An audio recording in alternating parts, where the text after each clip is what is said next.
복을 주시는 분은 우리 하나님이시고요. 하나님 아버지와 우리 주 예수 그리스도로부터 은혜와 평강이 있기를 원합니다. 제가 아마 오후 예배 두 번 오면서 두 번째, 그러니까 바로 앞에 올 때가 한 2년 정도 됐을 것 같아요. 그러고 이제 그 사이 굉장히 신문의 날막 학교가 많이 어려워서 모두가 다 영육간의 고초를 겪었습니다. 아마 그래서 오늘 오면서도 많이 제가 지치고 사실은 공고한 그런 상태입니다. 근데 일부도 집사님이 기도하시는 순간 눈이 열리기 시작한 것 같고요. 2부도 또 장로님 기도하시는 순간 또 힘이 나고, 또 우리 이제 오후에도 이제 밥 먹고 다들 졸리고 피곤하시잖아요. 저도 마찬가지입니다. 이미 당뇨가 심하기도 하고 이렇기 때문에 우리 젊은이들 찬양팀과도 찬양하고 하니까 마음에 또 깊은 감동이 있습니다. 또 우리 어머니 찬양대, 시온 찬양대, 늘 왜 여성 찬양들이 시온인가 모르겠어요. 시온 아마 교회를 사랑하라고, 시온 딴 교회도 그래요. 시온이 많아요. 여자분 호산나 하든지. 너무 오래된 갑자기 곡 이름을 잊어버렸네. 하여튼 너무나 감동적인 그런 곡입니다. 아무튼 감사드리고요.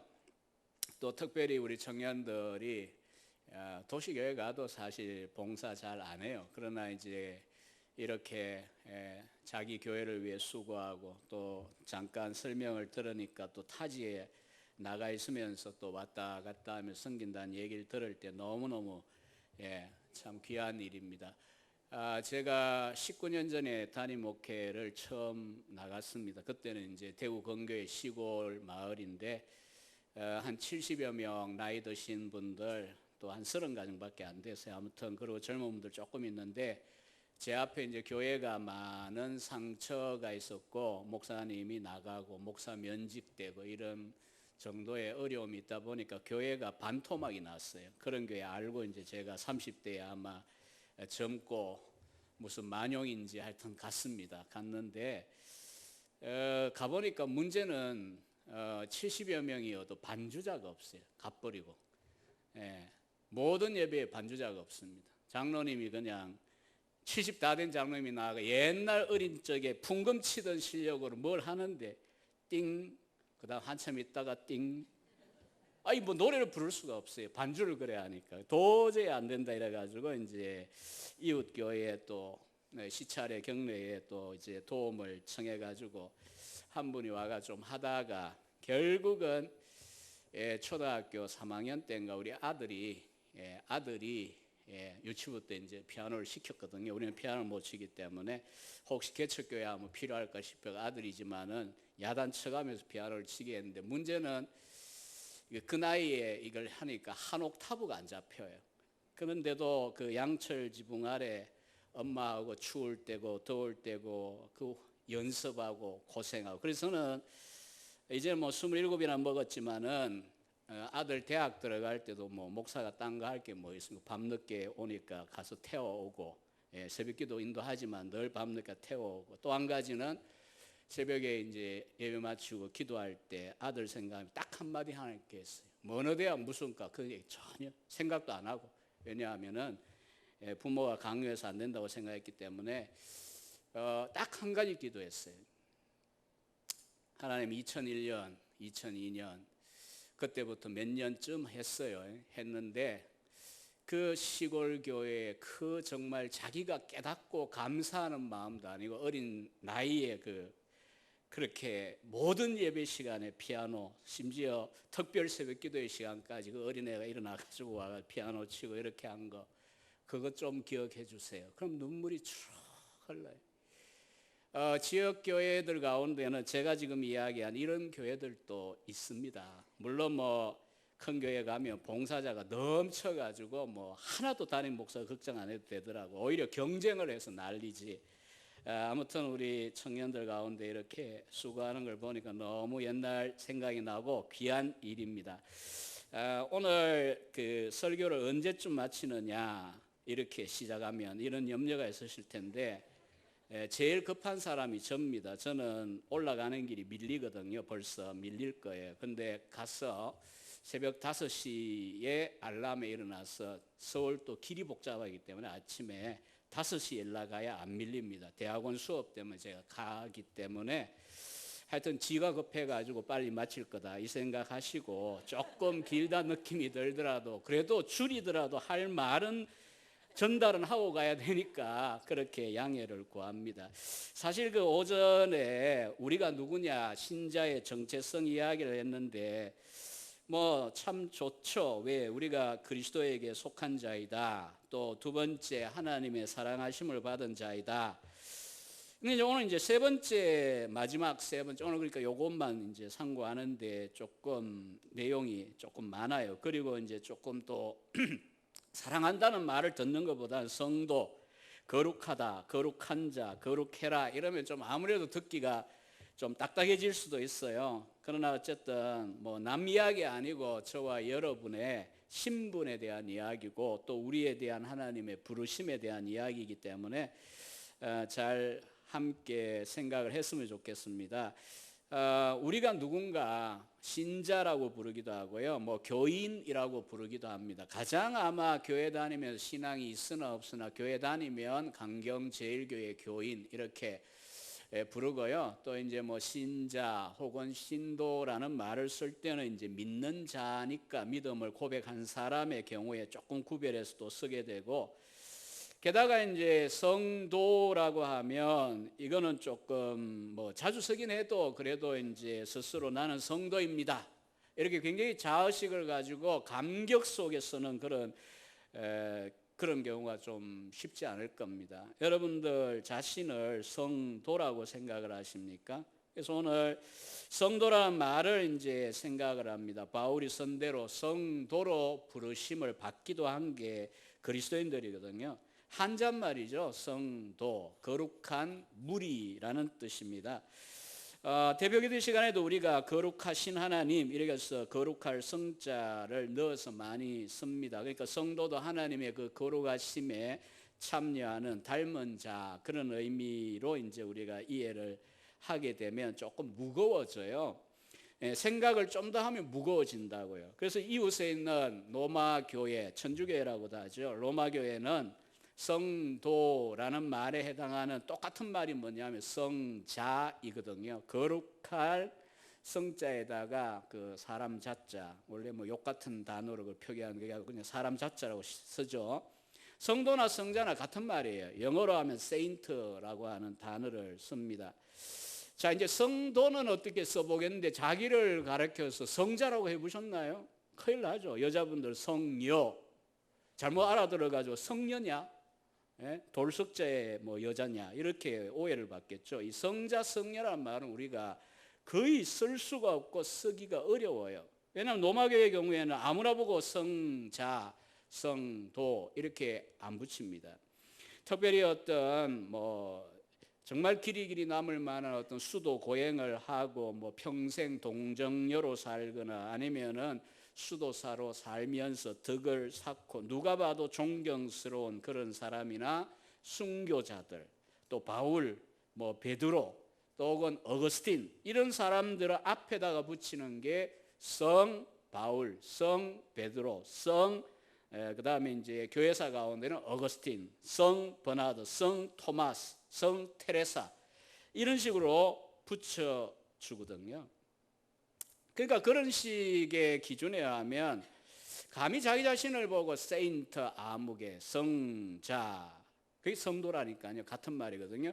성자 아무개 이렇게 자기를 말하기도 거의 불가능하고요. 남을 보고 감히 성자다 이렇게 표현하기도 좀 쉽지 않아요. 근데 오늘 7절 말씀에 보면 사도 바울은 누구를 보고 성도 혹은 성자, 영어로 saint라고 이야기하냐?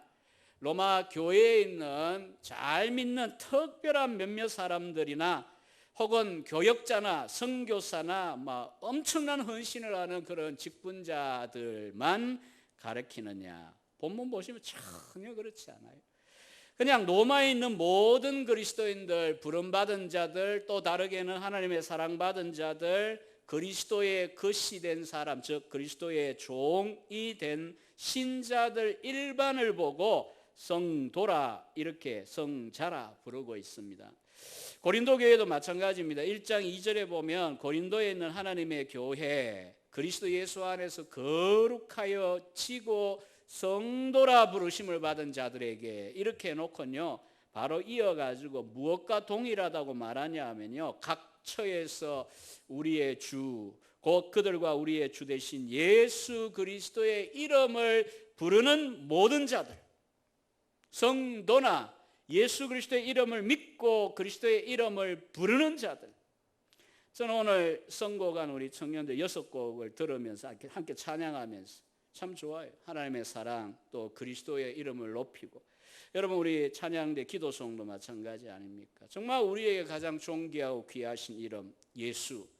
그러니까 우리가 이제 나이 드신 분들하고 젊은 분들이 있다 보면 이 선곡을 이제 좀 섞어야 되거든요. 늘 그게 이제 고민이더라고요. 나이 많은 분들은 새로운 곡 부르면 막 정말 힘들어하고, 또 우리 젊은 세대들은 옛날 막 천천히 막 군뱅이 기어가는 그런 곡조의 찬송가 힘들어해요. 안 불러버려요. 그래서 이제 적당하게 섞으라고 부교육자들이 늘 이제 제가 부탁도 하고 그렇게 하는데, 곡이 어떻든 간에 뭐 신곡이냐 옛날 곡이냐 관계없어요. 연세 드신 분들도 지난 인생 가운데 저 자신도 이제 뭐 목회를 안 하니까 사실 뭐 찬양 부를 기회가 많지가 않아요. 그래서 이제 혼자 운전할 때는 자유롭잖아요. 혼자 운전하니까 뭐 소리 지르든 말든 누가 듣습니까?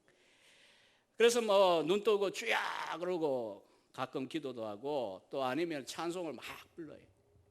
그래서 이제 저는 이제 뭐 낀 세대가 돼 옛날 곡, 신곡 다 부릅니다. 다 부르는데, 그러나 우리 찬송가 85장인가에 보면 나의 기쁨, 나의 소망 되신 주, 나의 생명이 되신 주. 너무나 전통적인 찬송 아니에요? 결국 예수 그리스도를 노래하잖아요. 여러분, 그런 종류의 찬송가를 부르면서 우리 마음 가운데 참 먹먹해지고, 때로는 뭐 이 감정을 어떻게 표현해야 될지 모를 정도로 그 주님을 인하여 기뻐하는, 이게 바로 예수 그리스도의 이름을 부르고 예수 그리스도를 사랑하는 자들이거든요. 그러나 외적으로 볼 때 무슨 로마교회가 이야기하는 그런 성자 수준의 삶을 사는 것도 아니에요. 그냥 보통 사람이에요. 그런데도 불구하고 성경은 그런 사람을 다 성도라고 부릅니다. 특히 고린도 전서를 길죠. 바울 서신 가운데 제일 긴 서신 중에 하나가 로마서, 그 다음 고린도전서에 똑같이 16장. 왜 길까요? 교회가 시끄러우니까 긴 거예요. 답을 해주려고 하다 보니까. 예배 시간도 시끄럽고 분열과 싸움도 있고 성찬식도 제대로 하기 어렵고 품행이 안 좋은 이상한 인간들도 교회 안에 있고 서로 법정에 고소해가지고 뭐 그런 일도 있고, 이런데도 불구하고 그 가운데 아무개만 성도 이렇게 말하지 않고요, 고린도에 있는 성도들이라고 바울은 호칭하고 있어요. 싸우라 이 말이 아니고요. 그러니까 성도라는 게 뭐 특별한 어떤 수준이 돼야만 성도라 부르는 게 아니고, 예수님을 믿는 사람, 믿고 거듭난 사람은 다르게 부를 때 성도라 이렇게 부릅니다. 그래서 사실 우리가 이제 주님께서 부르셔서 천당에 갈 때 소천이죠. 하늘에 부르심, 하나님의 부르심과 같은 거죠. 그러면 이제 장례를 이제 하면 비석에다가 뭐 목사, 장로, 뭐 권사, 집사 새기기도 하지만, 제가 볼 때는 가장 귀한 호칭이 성도 아무개, 이건 것 같아요. 우리 모두가 다 기본적으로 하나님의 부름받아 이 땅 위에 성도로 살다가 가는 존재. 그래서 우리는 이 성도라고 하는 호칭을 신자라면 자유롭게 쓰실 수가 있습니다. 근데 이제 왜 성도라고 우리를 부르느냐라고 하는 질문을 한번 넘어가 보겠습니다. 성경에서 거룩하다 이렇게 말할 때는요, 특별하다, 잘났다, 탁월하다, 남보다 뛰어나다, 우러러 보인다, 이런 의미에서의 거룩할 성자보다는요, 분리되다, 구분되다, 그런 뜻으로 쓰입니다. 즉 하나님을 섬기기 위한 목적으로 구별되는 것, 하나님께 드려지는 것. 우리가 똑같은 재료로 건물을 짓지만 이 예배당을 구약에 의하면 성전이라고 불렀잖아요. 거룩한 전. 그 다음에 예배당에 속한 물건들을 다 뭐라고 불렀습니까? 강대상 피아노, 의자, 뭐 그릇, 성창기 할 거 없이 성물이라고 부르잖아요. 거룩할 성자의 물건, 물자. 우리가 이날을 또 주일을 성일이라 그럽니다. 거룩하게 구별한 날, 예배하기 위하여 구별한 날이라고 성일이라 그러죠. 성미, 과거에 성미할 때 그 성미는 제가 찾아보니까 그 거룩할 성은 아니고요, 정성미를 줄인 거예요. 정성을 다하여 드리는 살이다. 그래서 이제 성미는 거룩할 성은 아니고요. 그러나 어쨌든 그 살도 우리가 옛날 우리 선조들이 구분할 때는 조금씩 떼고 할 때는 뭐 어떤 사람들은 미신이라고 막 그러고 뭐라고 막 그런 사람도 있었는데, 어쨌든 마음은 우리가 한 끼 한 끼 먹을 때마다 하나님의 은혜로 우리가 주셔서 먹는다. 이걸 이제 가시적으로 구별한 거였어요. 오늘 하고 안 하고는 중요한 건 아니고요. 어쨌든 이런 이야기를 하면 적지 않은 현대의 사람들은요, 그 아주 미신적인 사고 아니냐, 뭐 물건은 똑같은 거고 사람 같은 거고 뭐 건물도 같은 거지, 이 건물 안에서 뭘 하든 간에 무슨 관계가 있냐, 이렇게 이제 생각하기 쉬운데 그렇지 않습니다. 왜 그런가 하면 똑같은 물질이고 똑같은 소재여도 하나님을 예배하기 위하여 구별을 하는 거기 때문입니다. 그래서 이게 거룩하다라고 하는 우리에게 대하여 성도라고 할 때도 의미입니다. 성도들은 이제 세상에 속하여 있다가 이제 하나님이 구별하셨어요. 너는 내 거다. 하나님이 이렇게 구별하셔가지고 부르신 거예요. 과거 같으면은 세상에 속하고 죄와 사탄의 종로를 타다가 이제 하나님께 구별된 존재가 되어버린 것, 이게 이제 우리가 성도라고 우리 수준이었다 하든 부를 수 있는 1차적인 의미입니다. 그래서 신분의 변화라고 할 수가 있습니다. 그래서 잘났든 못났든 뭐 존경받을 만하든 존경 덜 받을 만하든 영 아니든 우리가 정말 그리스도를 믿는 자라면 누구나 다 하나님의 거룩한 백성, 성도, 하나님이 자기의 것으로 구별한 자라고 하시는데, 저 사람은 아니에요, 이렇게 너무 쉽게 이야기하시면 안 돼요. 영이 이제 부족하다 이런 말은 할 수 있겠지만 때로 이제 너무 심하면 또 거듭나지 않았는데 아무나 보고 성도라고 우리가 할 수는 또 없거든요. 분명히 신자예요. 그런데도 불구하고 사는 게 영 엉망이다. 엉망인 성도, 말이 안 맞지만 그렇게 불러야 돼요. 왜냐하면 하나님이 구별하신 자라고 하는 게 첫 번째 의미이기 때문입니다. 하나님이 우리를 성별하신 자녀로 우리를 삼으셨기 때문에 사실 우리들은 사탄이 알아요. 마귀가 알아요. 저는 개인적으로 이제 사역하면서 진짜 별의별 상황을 경험하는 교인들을 만나고 장례도 수도 없이 다양한 장례를 치러보고 이렇게 하면서 진짜 내가 목회를 안 했으면, 내가 요즘 이제 신학교에서 이제 8년 차인데 뒤돌아보니까 그래요. 목회 현장 선맛 단맛 다 보고 5만 가지 다 보고 경험했기 때문에 그나마 조직신학을 하더라도 조지지 않고, 뭐 그 세상 농담입니다.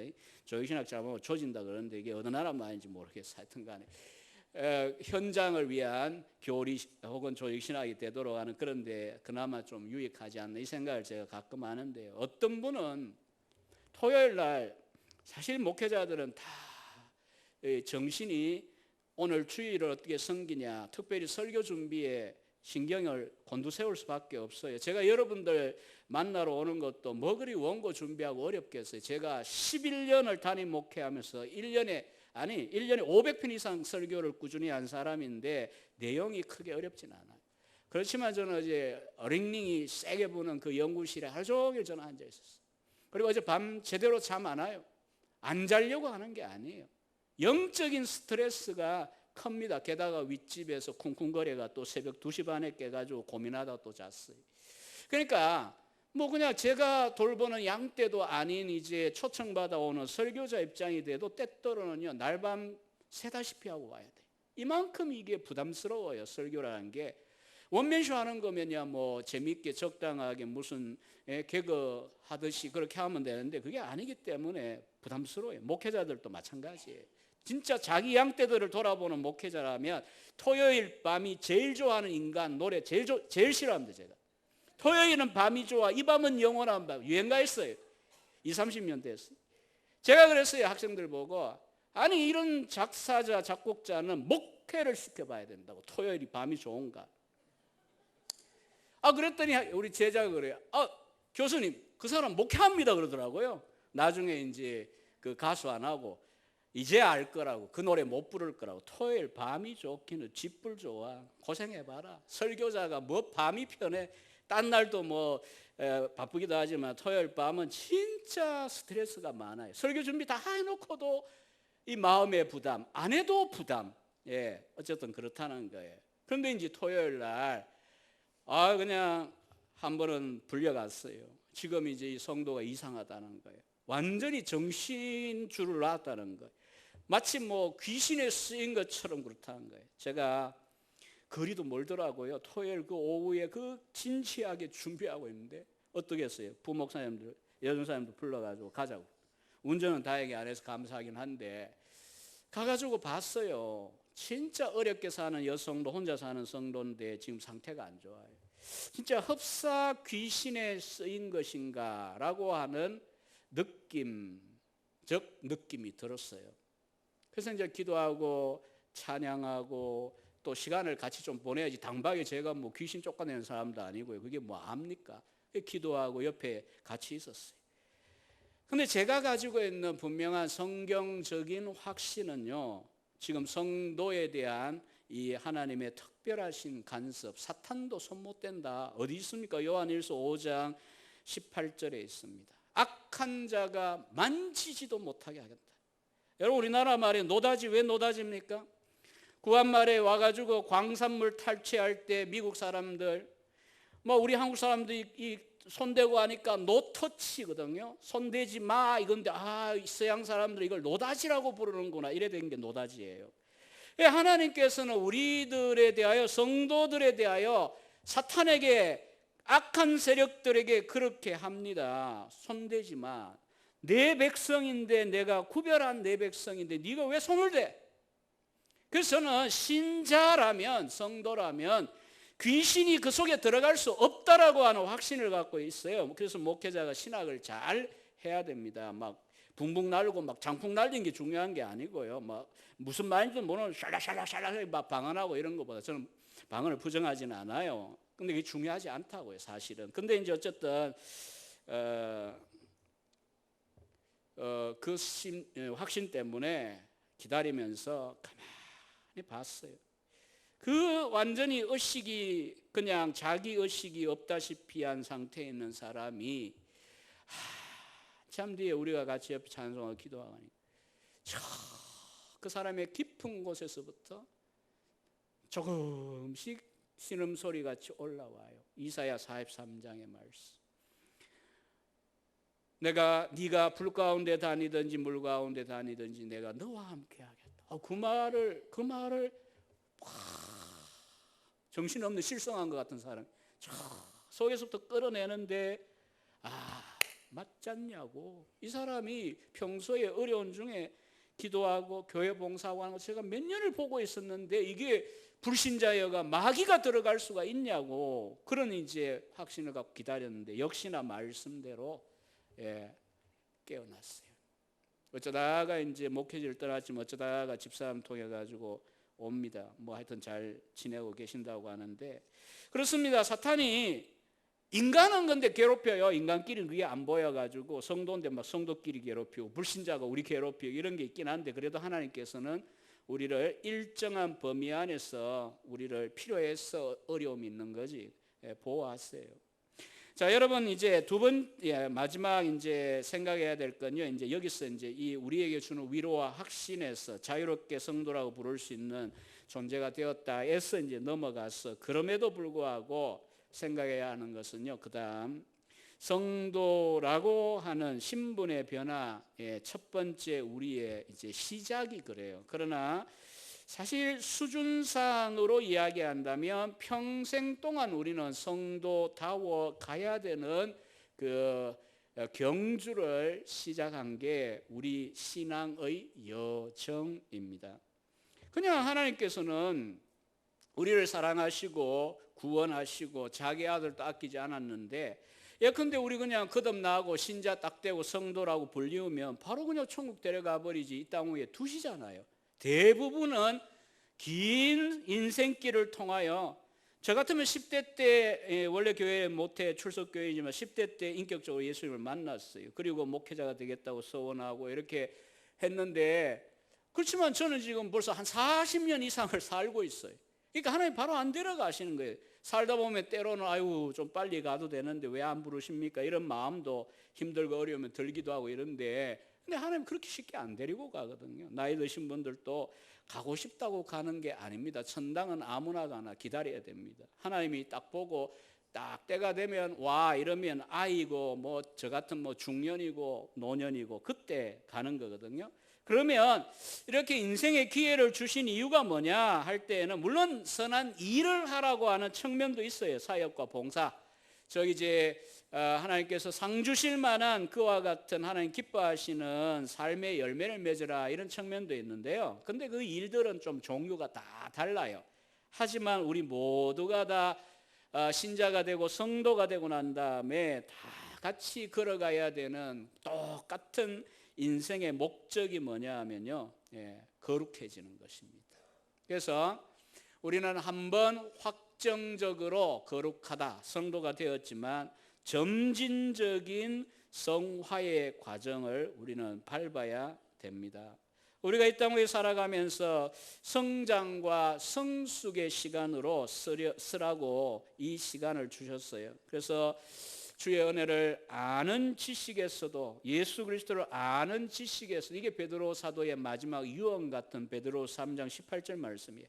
주와 그 은혜를 아는 지식에 자라가라. 이게 우리 모든 신자에게 허락된 거고 권면하는 거거든요. 사도 바울 같으면 자주 이야기하잖아요. 우리의 정과 욕심을 십자가에 못 박고 우리가 성령의 감화 감동하심을 쫓아 그리스도를 닮아가는 그런 성도가 될 것을 권면하지 않습니까? 성도 여러분, 우리는 이제 가끔 저부터도 참 때때로 그런 고뇌를 합니다만은 사람이 바뀔 수 있을까요? 아마 목회자의 비극 중에 하나는 사모들이 제일 은혜를 못 받는다는 걸 겁니다. 별로 공감이 안 가시죠? 못 받아요. 설교는 저렇게 해놓고 왜 니는 그렇게 안 사냐, 이 마음이 자꾸 들거든요. 살수록. 저는 이제 27년인데 살수록 자꾸 그런 마음이 들 거예요. 그나마 아직은 설교를 들어주긴 합니다만 우리 집에서는 잘 살아서 그런 거 아니에요. 어차피 설교자와 설교가 뭐 설교자에 만든 게 아니기 때문에 어쨌든 그 중요한 건 저 자신도 고뇌가 있어요. 사람이 바뀔까? 흔히 이제 우리가 막 되게 데이고 나면, 신자들이나 믿는 가족들 속에 데이고 나면 바뀌게 뭘 바뀌냐고 그냥 지 성질대로 살다가 가는 거지. 이게 그냥 푸념처럼. 제 앞에 있던 목사님도 굉장히 그런 의미에서 편하게 교인들을 풀어버렸어요. 아니 뭐 맨날 너네들 해봐야 죄밖에 짓는 게 없는데 예수 믿고 천국 가는 것만 해도 어디냐. 네 성질대로 살아라. 그럼 뭐 노력한다고 되냐? 인간 바뀌냐? 안 바뀌어. 네 성질대로 살아라니까 진짜 성질대로 다들 살고 있더라고. 갔는데 아니 암만 그래도 그렇지 그건 성경적이지 않은데 방종주의를 가르쳐 놓은 거예요. 자유를 잘못 이제 이해들을 하고 있는 거예요. 주일 오후에 저 어디 뭐 여기 같으면 서해가 가깝죠. 서해나 뭐 군산 하구뚝에 가가 앉아가 뭐 아름다운 자연을 보고 찬양하고 있어도 주일 오후 예배 안 돼요. 그거 있어도 그게 교회인데 뭐 하려고 교회 오냐 이러니까 진짜 주일 오후에 없는 거예요. 별로. 여러분 왜 그렇게 하셨는지는 저는 이해는 해요. 제가 아는 분이기도 했고 이해는 하는데 성경은 그러나 우리들에게 말씀하고 있어요. 단지 내가 믿는다, 내가 성도가 되었다라고 하는 그 신분을 얻고 내가 지금 죽어도 천국 간다라고 하는 이런 확신을 얻는 정도에서 멈추는 것이 아니고 우리들에게 갈라디아 5장 22, 23절 보십시오. 잘 외우시잖아요. 우리에게 이런 열매 맺는 자, 사랑과 희락과 화평과 오래 참음과 자비와 양선과 충성과 온유와 절제, 이 성령의 열매들 보세요. 우리 힘으로 맺는 건 아니지만 성령이 우리 가운데 충만해지면 이런 열매들을 일 열심히 하고 능력 있게 하는 것도 물론 중요하지만 사람 됨됨이 성품의 변화도 성경은 분명히 약속하고 있습니다. 여기는 아멘이 별로 없었어요. 쉽지가 않은가 보다 이렇게 생각이 들어서 그러신데요. 제가 이제 그 남편이 교회 오기 전에 권사님이 저한테 간증을 하셨어요. 얼마나 예수 믿는 걸 막 이 대구 사람들 성질 또 이상한 분들, 저도 그렇지만 좀 이상하거든요. 막 얼마나 남편이 안 믿는데 포악한지, 뭐 반대하다 반대, 성경 읽는 거는 뭐 보통 일이고, 그냥 어느 날은 식칼을 들고 그냥 부인의 목을 찌르려고 여기까지 칼이 왔다는 거예요. 다행히 안 찔렸을 뿐이지. 근데 뭐 제가 목회를 하고 있는데 좀 지나니까 교회를 왔어요. 그 남편이 와가 설교 들을 때마다 울고 있는 거예요. 막 눈물 젖어가지고 이제 마치면 항상 이렇게 악수하고, 제가 멀리서 보면서 그랬죠. 당신의 과거를 내가 알고 있지롱. 부인 목을 딸라고 그래요. 오죽하면 이 귀신에 씌인 것도 아닌데 칼을 들이댈 정도니까요. 성도 여러분, 사람은 인간적으로는 바뀌지 않습니다. 그러나 성경은 우리들에게 인간이 바꿀 수 없는 일을 성령이 바꿔 주실 수 있다라고 이야기를 합니다. 그냥 뭐 믿음은 좋은데 성질은 더럽다, 뭐 순간은 그럴 수 있고요, 몇 년은 그럴 수 있는데 영원히 그래서는 안 돼요. 오히려 우리가 먼 일을 하든 목회도 그렇지만 교회 우리가 봉사할 때도 항상 우리가 주님을 닮아 주님 기뻐하시는 뜻이 무엇이냐, 거룩을 사모해야 되거든요. 그래서 이제 제가 이제 사실 그 뒤에 이 성화의 이 주체는 성령이시고요, 방편들을 어떻게 활용할 것이냐 이야기를 제가 간단하게 이야기하고 마치겠습니다. 첫 번째는 하나님의 말씀을 활용해야 돼요. 말씀, 이 기록된 계시의 말씀이기도 하고, 또 우리가 듣기도 하고 선포되는 성경에 근거한 이 말씀들, 이제 선포된 말씀이죠. 여러분, 성경은요 사실 갓난아이들에게 이 아이들에게 주는 어머니의 젖과 같이 우리 영혼의 신령한 젖이고 양식이에요. 안 먹으면 영혼이 곤핍할 수밖에 없고요, 위로도 없어요. 세상 어떤 걸로도 신자 위로 안 됩니다. 신자고 성도인데 술독에 빠진다고 위로를 받는다 그러면 그 이상한 분이에요. 술독에 빠지긴 했는데 술에 취하기가 어려우실 거예요. 어떤 분의 경험담입니다. 제 이야기는 아니에요. 그러니까 주님만이 위로를 주실 수 있고 말씀만이 위로를 주고 소망을 주는 건데, 신자가 딴 데 가서 찾으면 어떤 걸 해보세요. 뭐 우리 젊은이들 같으면 영화 되게 안 보세요. 하도 우리 젊은 세대들이 좋아해가지고 하도 뭐라고 했었어. 제가 그 마블 시리즈 20몇 편을 30몇 시간을 방학 내내 작년에 봤어요. 혼자 돈 주고 사가지고. 뭐 재미있을 뿐이지 그래서 뭐 어떡하란 말이냐 라고 하는 생각이 들어가지고 우리 전사님들이 조금 안 좋아합니다. 저보고 늙어가 그렇다고. 원래 젊은이들이 지금 광적으로 지금 좋아하는 영화 있잖아요. 그걸로 만족이 안 됩니다, 신자라면.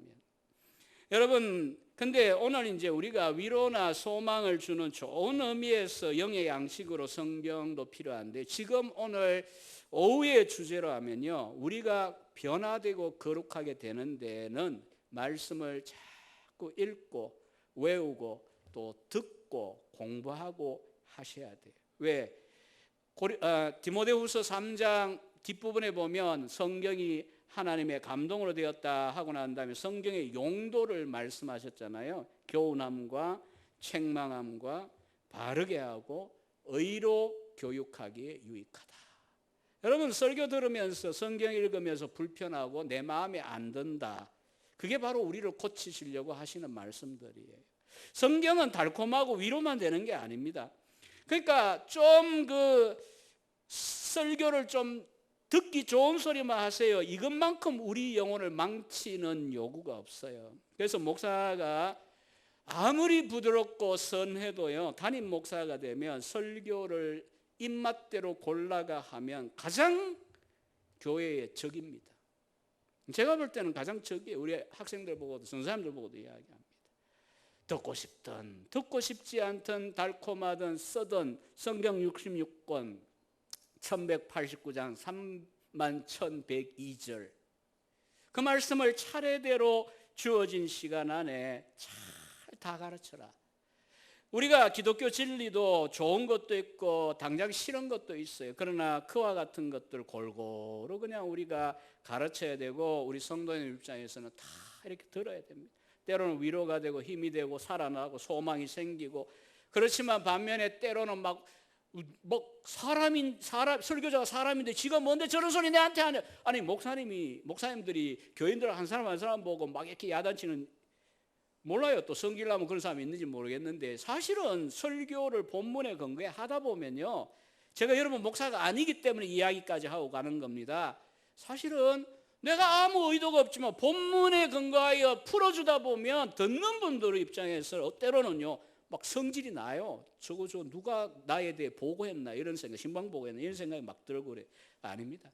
하나님의 말씀 앞에 우리가 드러나는 거예요. 솔직히 목회자도 성경 읽기 싫을 때 있습니다. 왜냐하면 성경이란 게 듣기 좋고 달콤하기만 한 게 아니라 지금 내 모습을 비추어서 너 이거 고쳐야 된다, 이거 회개해야 된다, 이거 잘라내야 된다 라고 요구하시는 말씀들이 아직은 살 날이 많아. 그런 거 더 많아요. 저도. 그러니까 그게 정상입니다. 설교도 막 듣기 좋기만 하면 곤란하고요, 성경 읽는데 막 그냥 꿀송이처럼만 달다, 그거 이상한 거예요. 또 성경 읽는데 뭐 쓰기만 하다, 그것도 좀 이상해요. 우리가 달콤한 것도 있고 선 것도 있고, 그렇기 때문에 성경을 골고루 읽으시고 설교도 잘 들으십시오. 두 번째는 기도죠. 우리가 성화, 거룩해지는 이 과정에 성화라고 하는 게 있습니다. 고질적인 내 마음에 있는 욕심이나 또 고쳐지지 않는 성격의 문제가 있으면 그걸 붙잡고 집중적으로 막 이 권투선수 패듯이 그냥 기도 속에서 우리가 끈질기게 기도할 필요가 있습니다. 잊을래야 잊을 수 없을 만큼 정말 내 문제가 무엇이냐, 혹은 이제 뭐 잔소리로 남편 안 고쳐집니다. 우리 여성도님들 뭐 잔소리 할 수는 있어요. 사랑하기 때문에 하세요. 그러나 안 고쳐진다 이 생각하세요. 그냥 잔소리만 하지 마시고, 잔소리 뭐 좋은 의미의 잔소리인데 잔소리라고 듣잖아요. 근데 기도하실 때 예컨대 이제 뭐 남편이나 자녀들의 어떤 문제점들이 있으면, 고쳐지지 않는 습성들이 있으면 붙잡고 기도하십시오. 위하여 기도해 주세요. 변화시켜 달라고. 알면서도 안 할 수도 있거든요, 많은 경우에. 그래서 우리가 디모데전서 4장 5절에 보면 바울은 말합니다. 하나님의 말씀과 기도로 거룩해져요. 말씀과 기도. 그리고 세 번째는 하나님께서 특별히 사용하시는, 우리가 피할 수 없는, 절대로 피할 수 없어요. 기도 안 한다 피할 수 있잖아요. 우리가 때때로 성경 안 읽는다, 설교 안 듣는다, 주일 교회 안 온다 피할 수 있어요. 근데 우리가 절대로 피할 수 없는 게 있어요. 하나님이 쓰시는 성화의 엄청난 도구가 하나 있어요. 우리의 상황입니다. 우리가 24시간 동안 피할 수 없는 우리의 삶의 상황입니다.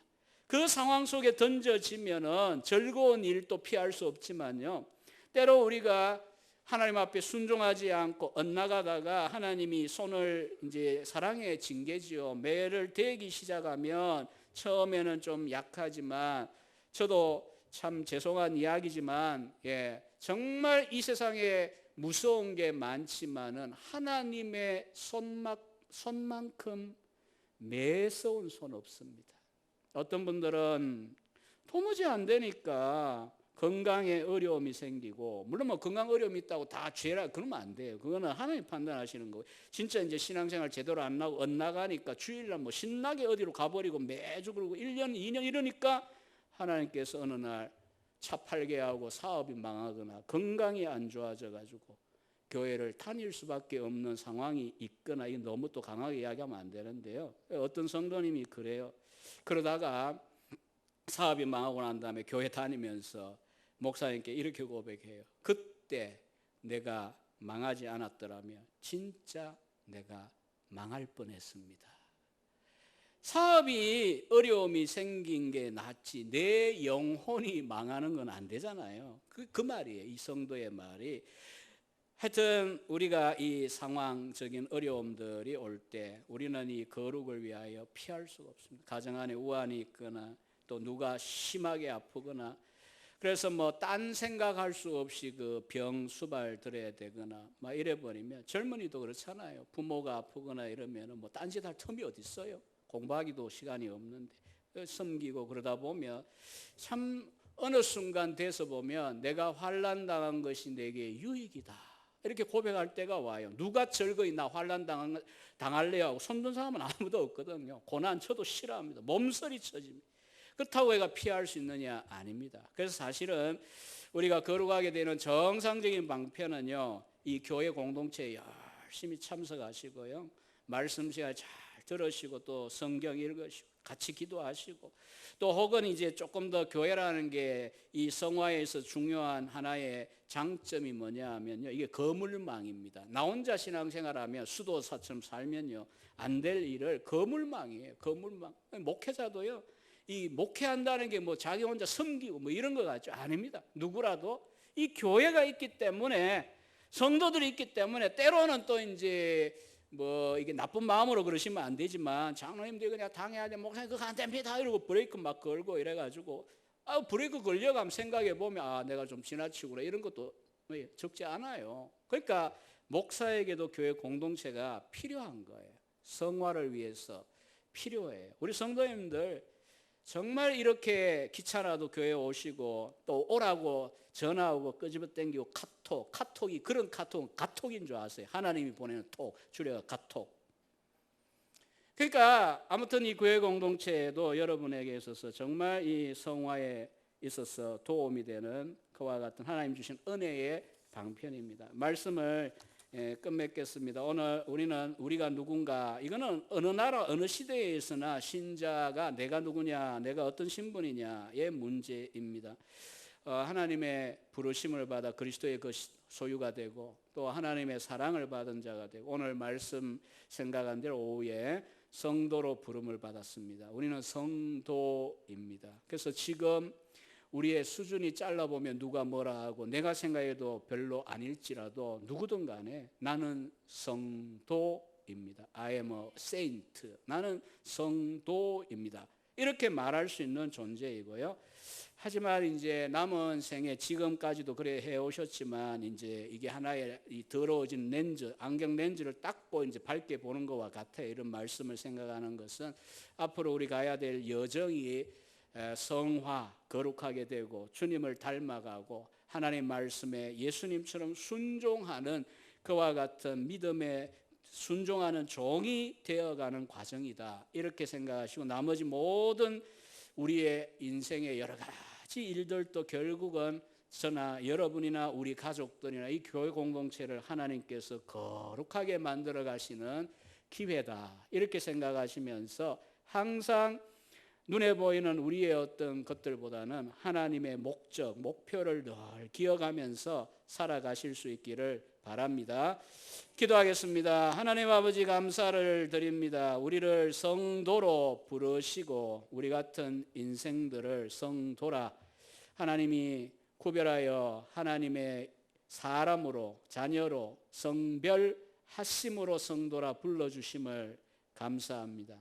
그러나 또한 우리가 하나님의 형상을 회복하고 그리스도를 닮아가는 이 일에 더욱 힘써 남은 생애를 활용할 수 있도록 도와주옵소서. 강경 제1교회, 이 교회 은혜의 방편으로 지역교회를 세우시고 지금까지 함께 하신 하나님께서 앞으로도 더욱 이 강단이 힘있게 하시고, 목사님, 담임 목사님과 우리 교역자들을 통하여 진리의 말씀이 남김없이 온전히 선포되어져 가는 공동체가 되게 하여 주시옵시며, 또 우리들이 서로 격려하며 또 믿음의 권위자들이 되게 하시고, 때때로는 사랑하기에 옆에서 당겨주고 또 때로는 권면하고 야단 칠 수 있는 서로 거룩해져 감을 도와가는 일꾼들, 또 혹은 지체들이 될 수 있도록 도와주시옵소서. 한 주간의 삶이 시작됩니다. 특별히 명절이 있습니다.